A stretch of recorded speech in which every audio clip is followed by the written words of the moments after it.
नमस्कार दोस्तों, जय हिंद जय भारत।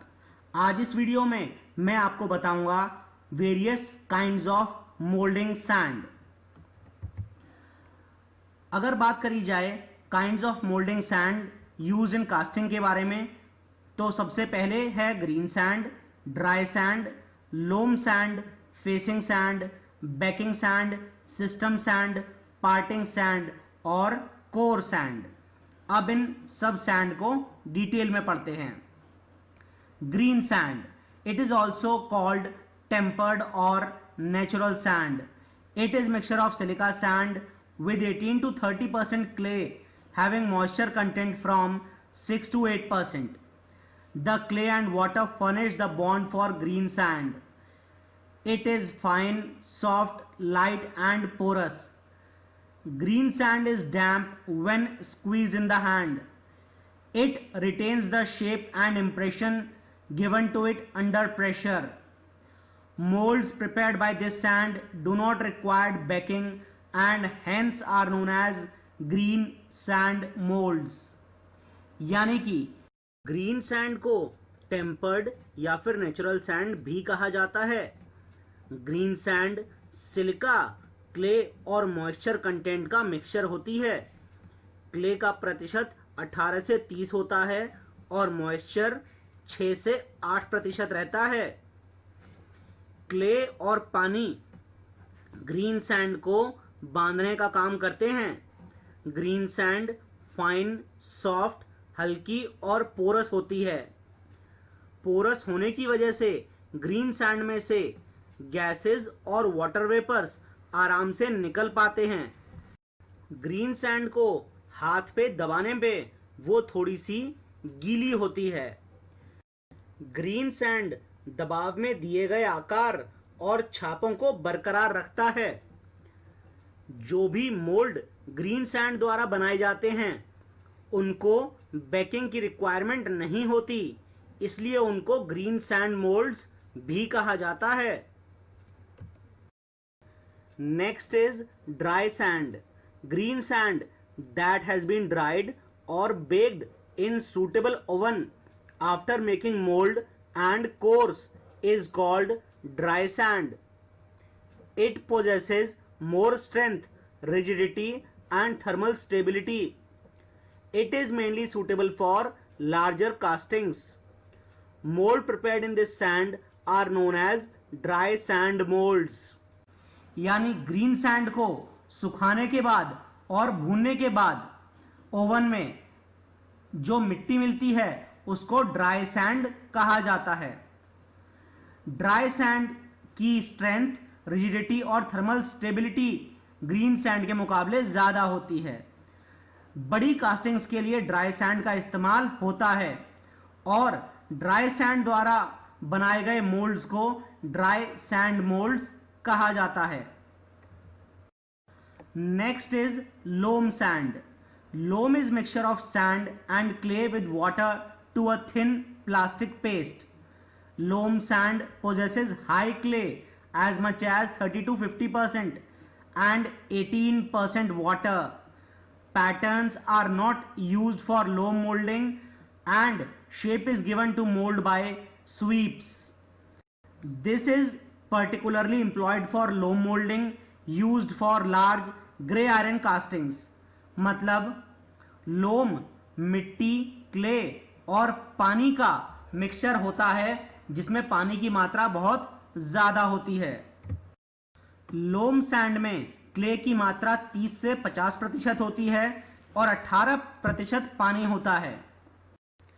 लोम सैंड द्वारा मोल्डिंग करने के लिए पैटर्न्स नहीं बनाए जाते, लेकिन स्वीप्स का इस्तेमाल लोम सैंड के लिए किया जाता है।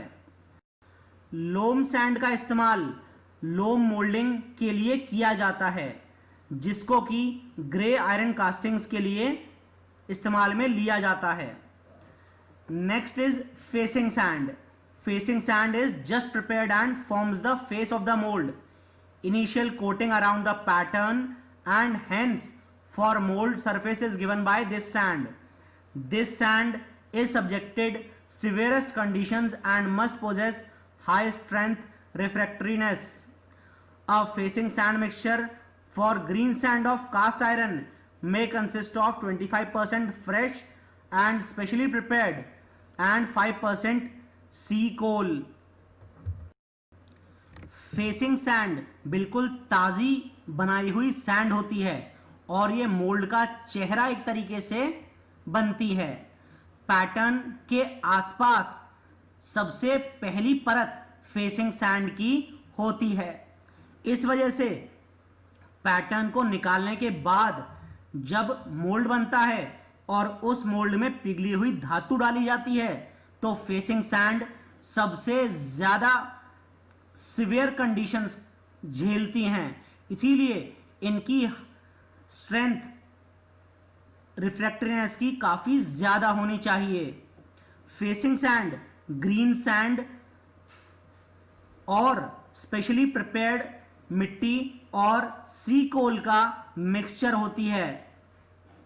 Next is backing sand.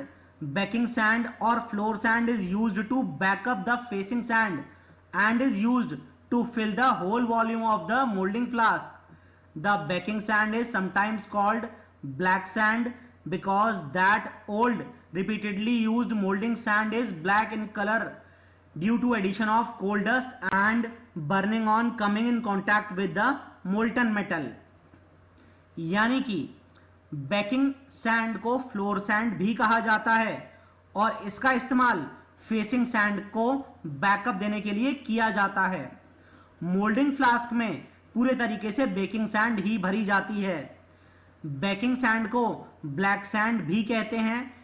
Moulding sand को बार बार इस्तेमाल करने के बाद वो ब्लैक कलर की हो जाती है और हर बार उसमें कोल डस्ट डाली जाती है और साथ में मोल्ड में जब मिट्टी मोल्टन मेटल का टेम्परेचर झेलती है उस वजह से वो मिट्टी जल जाती है।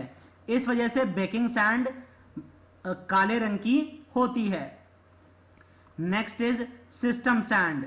The so called system sand is used to fill the whole moulding flask. In mechanical sand preparation and handling units no facing sand is used. The properties such as strength, permeability and refractoriness of the molding sand must be higher than those of baking sand. यानी कि system sand का इस्तेमाल moulding flask को पूरे तरीके से भरने के लिए किया जाता है।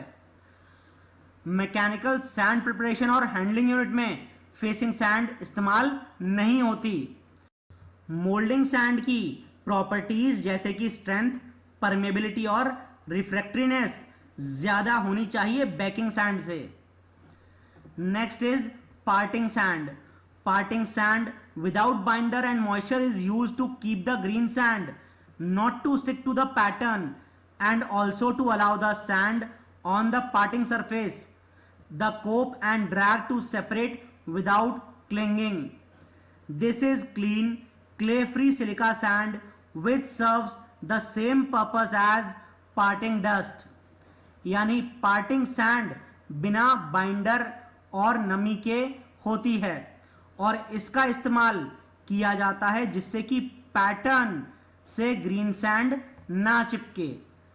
साथ में कोप और ड्रैग को अलग कर रखने के लिए भी पार्टिंग सैंड का इस्तेमाल होता है। पार्टिंग सैंड में क्ले बिल्कुल भी नहीं होता और सिलिका इसका मेन कॉन्स्टिट्यूएंट होती है। पार्टिंग सैंड का काम पार्टिंग डस्ट की तरह ही होता है। Next is core sand. Core sand is used for making course and it is sometimes also known as oil sand. This is highly rich silica sand mixed with oil binders such as core oil which composed of linseed oil। यानी core sand का इस्तेमाल course को बनाने के लिए किया जाता है और कोर सैंड को ऑयल सैंड भी कहते हैं। कोर सैंड में सिलिका सैंड काफी ज्यादा होती है, साथ में ऑयल बाइंडर मिला हुआ होता है और इसमें जो ऑयल इस्तेमाल होता है वो लिनसीड ऑयल होता है।